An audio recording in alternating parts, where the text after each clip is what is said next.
Maaga ako umalis kanina at namalengke. At kahit sobrang aga pa lang nito, talaga namang ramdam na ang init. Namili na rin kasi ko ng mga pagkain namin sa loob ng ilang araw. Naka-tricycle lang ako kaya sobrang init at talagang pawis na pawis ako pag uwi. Pero kahit na nakapagluto na ako, ang napansin ng mga kasama ko sa bahay ay glowing talaga ang mukha ko. Kahit gaano kasi ako ka-busy, naglalaan talaga ako ng oras sa pag-i-skincare. Nag-i-invest ako sa mga products na gamit ko. Kagaya na lang nitong bago kong gamit na daily mask. Usually, ang niacinamide, nagagamit lang natin yan or nakukuha natin sa mga serum or di kaya sa mga sabon. Pero ngayon, available na rin yan dito sa Skintific. Alam nyo ba, in just 5 minutes, ma-achieve nyo na ang glowy and plumpy skin. Imagine, you just need 1 sheet mask and 5 minutes para ma-achieve ang mas brighter and smoother na skin. Pero ako, ang ginagawa ko, sinasabay ko na yan sa iba kong trabaho. Pwedeng-pwede nyo to gamitin sa umaga o di kaya bago kayo matulog. May mga mask na sobrang hirap gumalaw pero ito napaka-breathable niya gamitin. And the moment na natanggal ko na yung mask, voila! Parang magic, grabe. Kira-kira ko kung gaano naging glowing and plumpy yung skin ko. Sa isang box, meron na kayong 30 sheets. Kung kukumputin nyo, imagine nasa 16 pesos lang per mask. Pero usually, nasa 50 pesos ang mga mask, di ba? Actually, sobrang perfect nito kapag ka magpe-prep tayo ng skin, lalo na pag magme-makeup. Sa ganitong kagandang quality ng facial mask. Grabe, sobrang mura na nito. Basta pag ito talaga ang ginamit kong pang prep ng skin, never talaga nagkiki lahat ng makeup sa akin. Alam mo talaga kung saan pupunta, kung makagaya. Wala lang, feel na feel ko lang ang skin ko ngayon. Sakto naman, nung lumabas ako ng bahay, wala na masyadong araw. Nandito na din yung mga kaibigan namin na makakasama nga namin sa camping. Grabe guys, ilang araw na lang, magka-camping na kami. First time namin gagawin to at mukhang hindi na mauulit sa dami naming ginastos.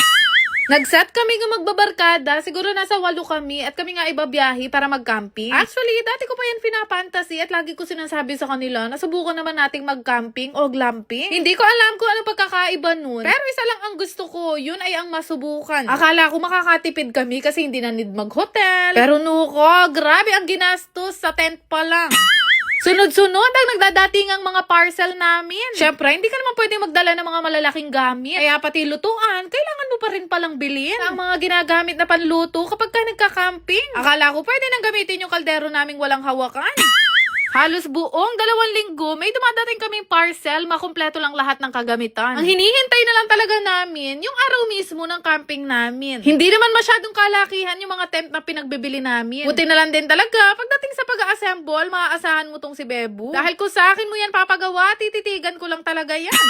Ano kaya ang mangyayari sa amin sa unang araw o unang gabi namin na pagtulog dito? Ang buhay ko kasi, hindi ko pa yan naranasan. Hindi rin kasi ako nakakasama sa Girl Scout. Hindi ako pinapayagan ng mga magulang ko kasi umiihi daw ako sa banig. Kaya naman ngayon, ihihil talaga natin ng matindi ang inner child ko. Hindi lang kasi tent ang binili ko, bumili din ako ng airbed namin. Nuka, yung isang buong month na sahod namin ni Bebo, sa camping lang napunta. Sabi nga ng mga kaibigan ko nandamay ka pa talaga sa gastos. Dahil pati sila, kung ano yung mga binibili namin, ino-order din nila. Sana lang talaga magustuhan namin ang pagka-camping para hindi masayang lahat ng mga pinagbibili namin. Dahil kung hindi, ay! Saan namin to dadalhin lahat? Naksyuta!